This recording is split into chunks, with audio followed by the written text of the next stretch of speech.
Magandang araw mga kaibigan. Pag-usapan naman natin ngayon ang senatorial slate ng bagong alyansa. Klaro na, dalawa na ang umalis sa kanilang hanay, Senator Amy and Congresswoman Villar. Then, I think rally nila sa Bulacan, siyam lang sila eh. Hindi na rin nag-attend si Senator Bong Revilla. So, siyam na lang. May nabasa akong comment na ang alyansa, ang ibig sabihin, alisan isa't isa. So, ako nabigla ito. Mayroong press conference ng alyansa kanina. Nako, tatatlo na lang na naiwan. So, anong nangyari? Bakit tatlo na lang? I think ngayong gabi may meeting di Avanza. I don't know kung ilan ang attend. So, ito, press conference, pakinggan natin. Ang nandito lang is si Erwin Tulfo, Ping Lacson, and Tito Soto. Nasaan yung iba? Desisyon nila yun. Sa kanila yun eh. Alangan pa naman ipangangalandakan ko ang sarili ko sa kanila kung ayaw naman nila ng pamunuan. So, what I'm going to do na lang siguro is we just have to pray. Diba? Told my loved ones to pray on Monday na pumasok tayo. That's what I did. Diba? Nasa itaas pa rin ang awa. Salamat po. Next reporter, please. Good afternoon po, JB Santiago from IBC 13. Yan o, press conference. Tatatlo lang o. Monday election na and lahat po tayo aware na dun sa balita na China allegedly meddling for the upcoming elections po. Question is, are you concerned po or worried about some political or poll irregularities, if ever? It's always a concern. It should always be a concern, not only by the candidates but also the voters. So at this point, there is nothing I can see in the horizon that would have a red flag on me as far as the Comelec is concerned. So far, so good. Chairman George Garcia is handling the situation very well. So at this point, yeah. Dagdag ko lang doon sa tinanong ni Mayan, just take this opportunity. Pinakamagandang endorsement sa lahat, ang endorsement ng Panginoon Diyos. Thank you.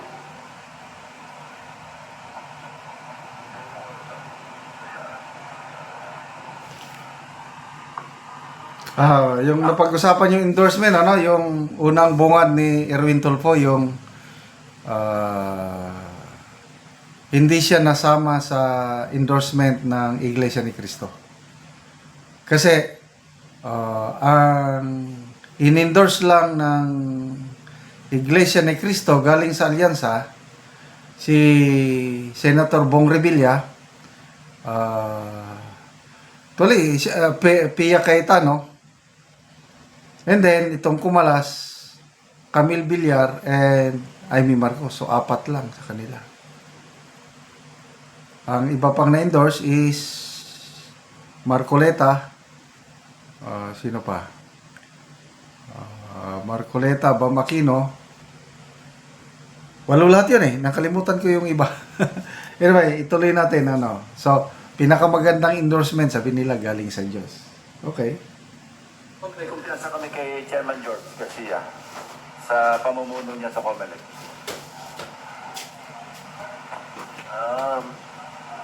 Yung pangingialam, lagi naman yan. Kahit yung election sa ibang bansa, sa Estados Unidos dati, nakialam daw. Panahon na para humili ng tama. Boto ang Bayan Party List. Okay, so nagpatalastas lang ha. Speaking of pakikialam,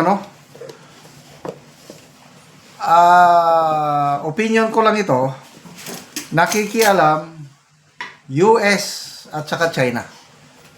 Kasi ang inaakusan lang nila, China ang nakikialam. Kasi pinag-aagawan tayo ng mga superpowers. Kaya interesado ang mga superpowers natin dito. Kaya both US and China nakikialam. My opinion. Okay. We want a Chinese-controlled Senate or House of Representatives, or we want a Senate na independent, who can stand against first world countries. Yun siguro. Thank you. Thank you, JB. Sino yung who can stand for first world countries? Ano ba ang administrasyon ngayon? Kanino siya kumikiling? Di ba, dikit na dikit sa US. Tapos, instead na magpurso ng independent foreign policy, ano yung independent foreign policy na pangako ng candidate BBM noon? Friends to all, enemy to no one. O anong ginawa? Ay friends to the US, tapos kinakalaban ang China. Bakit hindi natin magaya ang ating mga neighboring countries, ASEAN? Friends nilang China, friends din nilang US. Wala silang kalaban. Eh tayo, lumalabas na kinakalaban natin ng China. Hindi ako pro-China. Galit din ako yung pambubuli ng China dyan sa West Philippine Sea. Kaya lang, dapat balanse. Hindi yung dikit ka masyado sa US. We have our last two questions. Kat? Yes, magandang hapon po. Kathleen Forbes from Radyo Pilipinas. First, ngayon po yung huli ninyong pagkakataon para po iparating sa mga botante kung bakit po kayo yan dapat nilang iboto. Ano po yung inyong paalala sa ating mga Pilipinong boboto sa Lunes? At bakit po alyansa yung kanilang dapat iboto? Ang ganda, pinakamagandang advice na si Senator Lacson. Ano ngayon, pakibigay mo nga sa kanila, partner, maganda. Yung pagpipilian nila. Unang-una, sana hindi nyo agad makalimutan yung paulit-ulit namin sinasabi sa aming campaign speeches. Dahil I'm sure by now, after 15 rallies, siguro bago pa namin banggitin yung susunod na talata o susunod na statement, siguro sa sariling pag-iisip nyo, inuunahan nyo na kung anong susunod namin sasabihin, di ba? Sa paalala, ito lagi ko rin sinasabi madalas, maski sa mga flag raising ceremonies, yung 4 na uri ng kandidato na pagpipilian natin.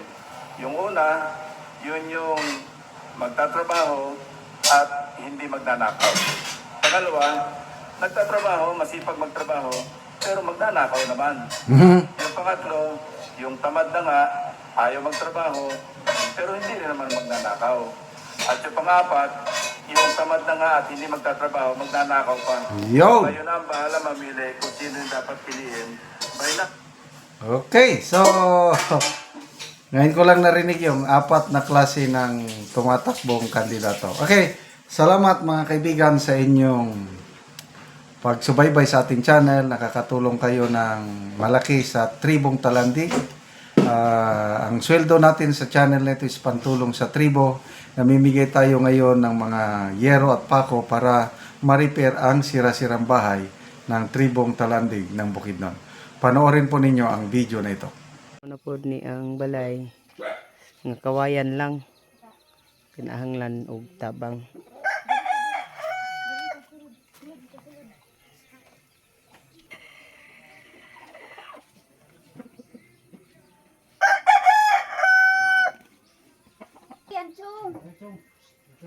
Ayo, Gayon sa among balay, nakawayan ra.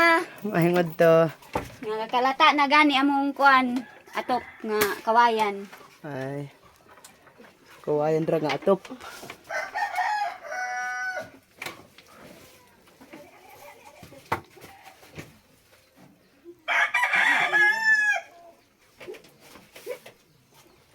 Daudan na mong gudyan. Og karon manguha na mo og kahoy kay matagaan na mo og sin lansang pako plinsin. Oo, mga nami. Oo, pila na din ni katuig inyong balay? 5 years na. 5 years. Ay, pila mo din ani nga gapuyo? Duha rami. Duhara mo. Oo. Wa mo'y anak di ay. Wala. Ay, pila na katuig di inyong pagminyo? 5 years na. 5 years na wala po mo'y anak. So muna po ni inyong balay nga gitukod nga kawayan lang. Sukad sa inyong pagminyo. Oo. Lagi. O karon unsa imong maistorya nga matagaan na ka og sin lansang pako prinsen. Salamat sa Ginoo nga Mm. magatan-aw sa video. Salamat pod og Mm. makabalay mi nga kung ambot Oo. Nan. Oo. kung wala ang tabang di gyud mi makabalay kay kawayan ra gyud among makabalay. Mm. So karon matagaan na mo makatukod na mo og bag-ong balay. Oo. Manguha na mo og kahoy. So salamat kayo. Salamat. Oo, sige.